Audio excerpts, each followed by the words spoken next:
बिस्मिल्लाहिर्रहमानिर्रहीम। आज हम न्यू एक टॉपिक के साथ जिसका ताल्लुक़ केमिस्ट्री से है आपके सामने हाजिर हैं। क्लास 9 की केमिस्ट्री का टॉपिक है ये। आपको पता है कि एटम के अंदर 3 तरह के बुनियादी ज़रात पाए जाते हैं जो एटम की प्रॉपर्टीज़ के लिए रिस्पॉन्सिबल हैं। एटम की फ़िज़िकल और केमिकल प्रॉपर्टीज़ का इन्हिसार इन 3 पार्टिकल्स पर मुश्तमिल इंसार है: इलेक्ट्रॉन्स, प्रोटॉन्स और न्यूट्रॉन्स। ये 3 तरह के जो पार्टिकल्स हैं एटम की जो प्रॉपर्टीज़ हैं, में भी फ़िज़िकल प्रॉपर्टीज़ एंड में भी केमिकल प्रॉपर्टीज़, इन प्रॉपर्टीज़ की क्या है रिस्पॉन्सिबल है ये 3 तरह के पार्टिकल्स।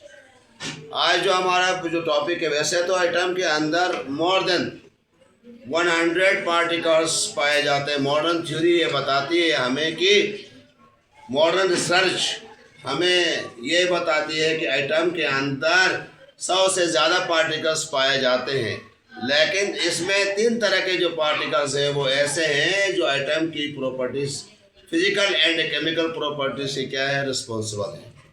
अगर इन पार्टिकल्स में चेंजिंग लाई जाए तो एटम की फ़िज़िकल और केमिकल प्रॉपर्टीज़ क्या हो जाती है, चेंज हो जाती है।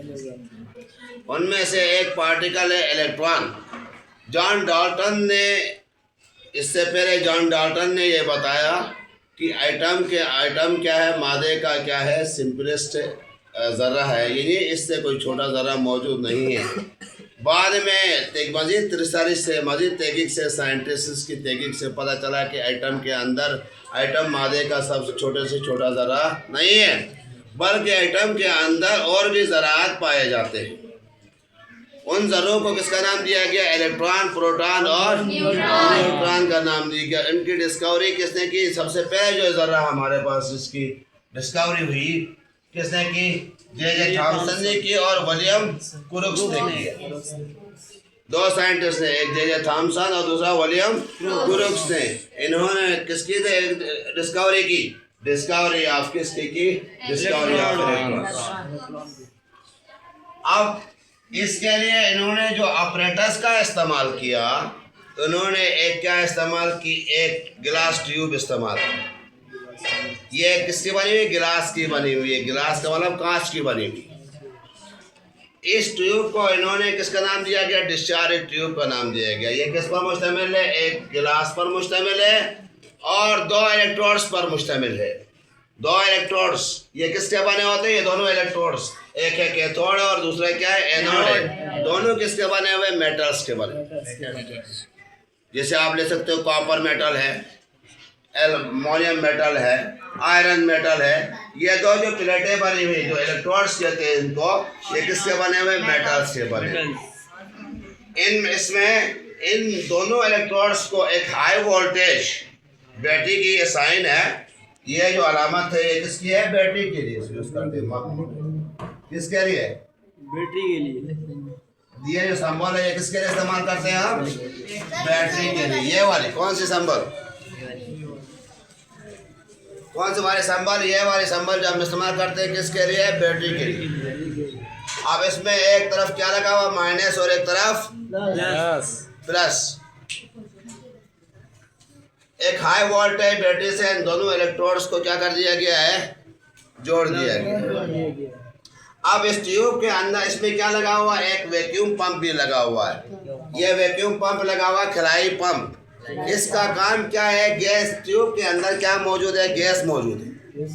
ट्यूब के अंदर क्या मौजूद है? गैस। इस पंप की मदद से हम गैस को अंदर से बाहर क्या करते हैं? डिस्चार्ज करते हैं, ताकि जितनी गैस कम होगी ट्यूब के अंदर उतना ही गैस का प्रेशर क्या होगा? कम होगा। गैस को हम कम क्यों करते हैं? क्योंकि गैस जो है ना वो इलेक्ट्रिसिटी के क्या है? बड़े कंडक्टर है। जब जे थॉमसन और विलियम क्रुक्स ने ये क्रुक्स डिस्चार्ज ट्यूब एक्सपेरिमेंट भी कहलाता है। ये क्रुक्स ने गैस का दबाव जो है, गैस का दबाव कितना कम कर दिया? 1 मिलीमीटर पारे का जो दबाव होता है इससे कम करके कितना कर दिया 0.01 mm कर दिया 0.01 mm मरकरी का जो प्रेशर होता है इतना ही प्रेशर कर दिया और हाई वोल्टेज की बैटरी से इससे कनेक्ट करके यहाँ से क्या कर दिया बैटरी से कनेक्ट कर दिया तो इनको कुछ लाइंस गैस का प्रेशर क्या कर दिया कम कर दिया कैसे कम किया ट्यूब में से गैस का क्या कर दिया इखराज कर दिया वैक्यूम पंप की मदद से ट्यूब से गैस का इखराज हुआ जितना ज्यादा गैस का इखराज होगा उतना ही प्रेशर क्या होगा कम होगा क्योंकि गैस को किसी भी वेसल में जब हम रखते हैं तो वो क्या डालती है प्रेशर डालती है जितनी गैस की मिकदार कम होती जाएगी उतना ही प्रेशर क्या होगा कम होगा जब प्रेशर कम कर दिया 0.01 मिलीमीटर पारे का जो दबाव मरकरी का जो प्रेशर मरकरी हमेशा क्या डालता है प्रेशर डाल देता है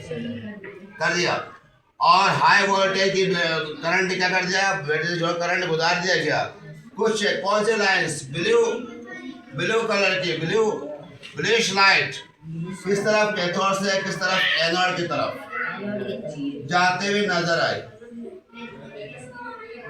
कौन सी कलर की लाइट ब्लू लाइट इन्होंने इस ब्लूइश कलर की स्टेट किस तरफ कैथोड से किस तरफ एनोड की तरफ सीधे कुछ ब्लूइश लाइट क्या कर मूव करते हुए इनको क्या है नजर आई असल में ये जो ब्लूइश कलर की जो लाइट है इसको इसने किसका नाम दिया कि ये इलेक्ट्रॉन्स क्या कर रहे हैं मूव कर रहे हैं किस तरफ कैथोड से एनोड की तरफ कैसे कहा और ये भी कहा कि इन जो रेज है ये इलेक्ट्रॉन बीम की सूरत में क्या कर रहे हैं मूव कर रहे हैं और इन पर क्या नेगेटिव चार्ज है क्योंकि इन्होंने इन शुआओं के अतराफ में क्या लगा दिया इलेक्ट्रिक फील्ड लगा क्या लगा दी इलेक्ट्रिक या मैग्नेटिक अगर आप फील्ड लगाते हैं इन शुआओं के सामने तो डेफिनेटली इलेक्ट्रिक फील्ड लगाते हैं तो पॉजिटिव और नेगेटिव टर्मिनल पॉजिटिव और नेगेटिव शुआएं अपने रास्ते से क्या करती है रिफ्लेक्ट करती है इसका मतलब है शुआएं क्या है ये किस तरफ मूव कर रही है ये शुआएं पॉजिटिव टर्मिनल की तरफ इस तरफ पॉजिटिव टर्मिनल की तरफ बैटरी की किस तरफ पॉजिटिव टर्मिनल तरफ मुड़ रही है इसका मतलब ये हुआ कि इन शुआओं पे कौन सा चार्ज है नेगेटिव चार्ज है जे थॉमसन और विलियम क्रूक्स ने इन शुआओं को किसका नाम दिया इलेक्ट्रॉन लिहाजा कैथोड से जो शुआएं निकलती हैं ये एनोड की तरफ मूव करती है ये शुआएं असल में क्या है इलेक्ट्रॉन से in the beam of light की सूरत में in the beam of bluish light की सूरत में ये क्या कर रही मूव कर रही टुवर्ड्स किससे कैथोड से किस तरफ एनोड की तरफ ज़्यादा ये इलेक्ट्रॉन शुआओं की शक्ल में कैथोड से एनोड की तरफ क्या कर रहे हैं मूव कर रहे हैं कैथोड शुआओं को किसका नाम दिया इलेक्ट्रॉन का नाम